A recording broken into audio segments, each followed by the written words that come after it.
niwahakikishie mkurugenzi wa aina yangu sio mtawala, na kwa ambao wananifahamu wanaweza wakawa ni mashuhuda, DMO na wengine ambao tumefanya kazi kwa karibu.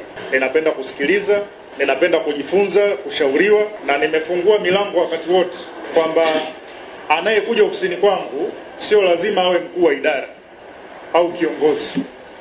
Yoyote kati yenu ana uhuru wa kufika ofisini na akanieleza changamoto yoyote inayomkwaza kwenye utendaji wake wa kazi. Wako ambao wamediriki na nimewapa ushirikiano, na huo ndio utakuwa utaratibu wangu kwa kipindi chote ambacho tutaendelea kufanya kazi. Kwa mnapofanya kazi na mimi, jengeni mentality ya kwamba mnafanya kazi na ndugu yenu. Kwa wale ambao ni wakubwa zangu, mnafanya kazi na mdogo wenu, kaka yenu.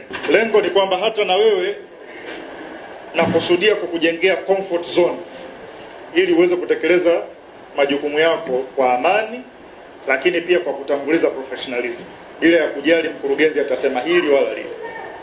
Sehemu pekee ambayo mimi naweza kukwaruzana na watumishi wale ambao tayari nimeshapambana nao ni pale ambapo mtumishi anakiuka sheria. Jukumu langu la kwanza ni kusimamia utawala wa sheria. Kwa hiyo ili tuwe salama, na hilo linakata cross hata kwenye nafasi yangu kama mkurugenzi. Ili tuwe salama, sharti tuheshimu na kufuata sheria za nchi.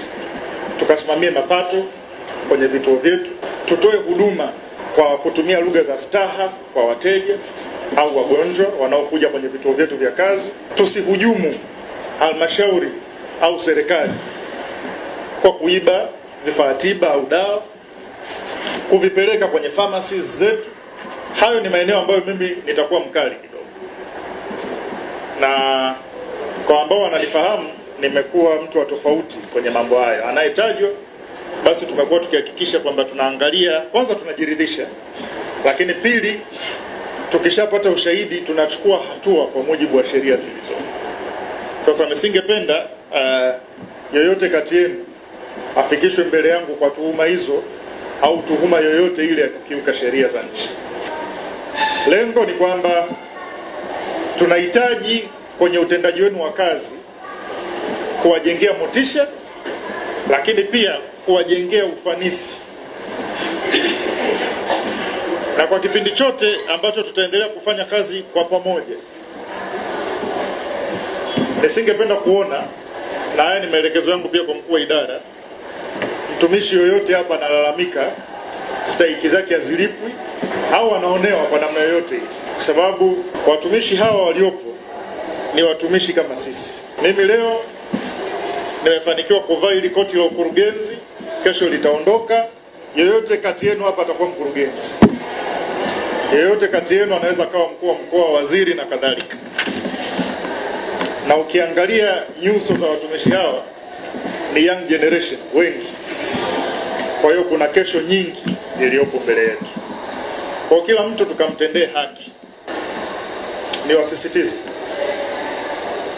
kwamba katika utendaji wetu wa kazi tuepukane pia na masuala yote ambayo yana uhusiano na vitendo vya uzembe au kuzembea kwa namna yoyote ile, sababu kama zilivyo taaluma zenye athari ya moja kwa moja katika maisha ya binadamu, taaluma yenu ni ya kwanza. Unapozembea katika kutoa huduma kwa mwananchi mwenzako au Mtanzania mwenzako, athari ni za moja kwa moja.